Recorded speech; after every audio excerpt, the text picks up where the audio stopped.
মঞ্চে ডেকে নিচ্ছি আরও একজন মেধাবী প্রতিযোগী, গোপালগঞ্জের প্রতিযোগী আনাস মাহফুজকে। মঞ্চে আসছে গোপালগঞ্জের প্রতিযোগী হাফেজ আনাস মাহফুজ।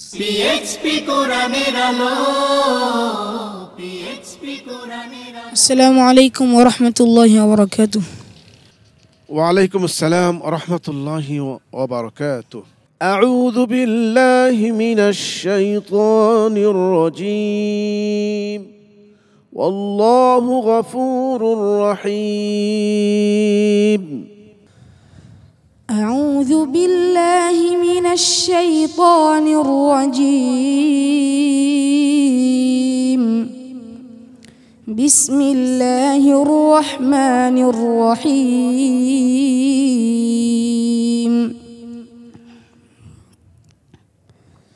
قل إن كنتم تحبون الله فاتبعوني يحببكم الله ويغفر لكم ذنوبكم والله غفور رحيم.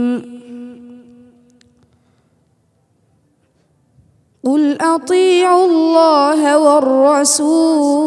والرسول فإن تولوا فإن الله لا يحب الكافرين. আর কোথায় আছে?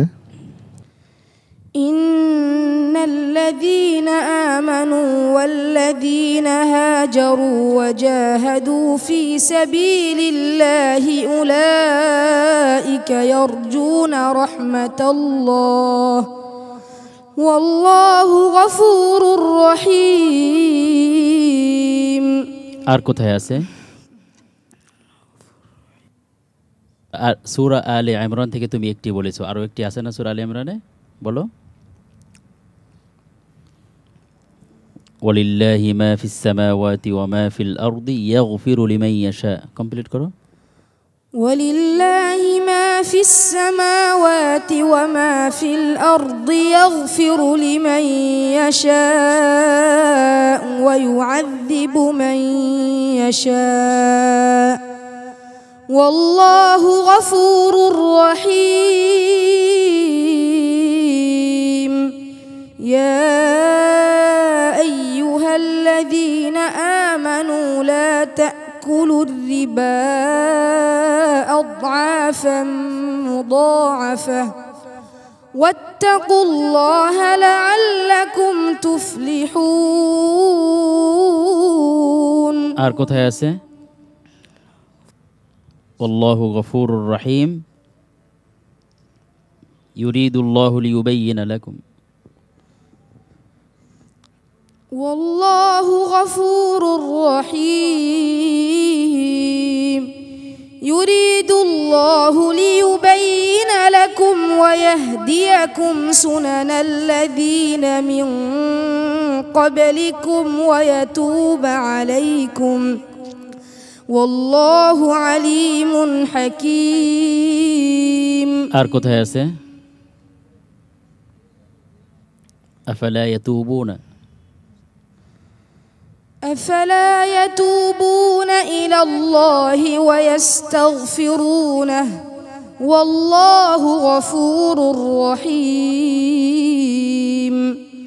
ما المسيح ابن مريم إلا رسول قد خلت من قبله الرسل. আর কোথায় আছে? يا أيها النبي جاهد يا أيها النبي قل لمن في أيديكم.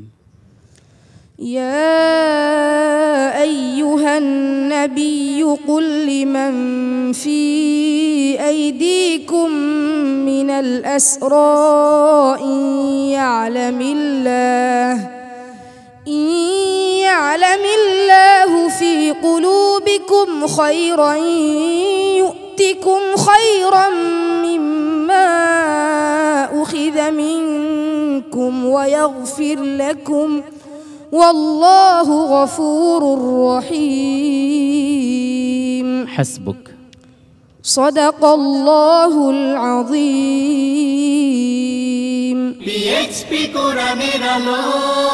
মাশাআল্লাহ, আনাস মাহফুজ তার তিলাওয়াত এতদিন ধরে দর্শক আপনাদের হৃদয়কে তৃপ্ত করে আসছে, প্রশান্ত করে আসছে আপনাদের মনকে। আনাস মাহফুজের আজকের পারফরমেন্স কেমন ছিল জেনে আসি শোয়েব মোহাম্মদ আল আজহারির কাছে। মাশাআল্লাহ, খুব চমৎকার এবং খুব কঠিন পর্ব চলছে। আসলে তুমি যেমন প্রস্তুতি নিয়েছো সেভাবেই তুমি উপস্থাপনা করেছো। তো দেখা যাক রেজাল্টে কি আসে, সে পর্যন্ত অপেক্ষা করো। আর তোমার জন্য অনেক দোয়া রইল। আল্লাহ তাআলা তোমাদের এবং আমাদের সকলকে কোরআনের খাদেম হিসেবে কবুল করেন, আমিন। মোহতারাম হাফেজ মাওলানা আবু ইউসুফ। ধন্যবাদ আনাস মাহফুজ। এগুলো তো তোমরা অভ্যস্ত, তোমরা তো জানো যে এই প্রশ্নের ধরন এরকম। তেলাওয়াত করতে থাকবে, আল্লাহ তো সহজ করে দিবি, তুমি আল্লাহর উপর তাওয়াক্কুল করে শুরু করে দিবে তেলাওয়াত। অনেক অনেক শুভকামনা। সবার কাছে দোয়া চাই। আসসালামু আলাইকুম ওয়া রাহমাতুল্লাহি ওয়া বারাকাতুহু।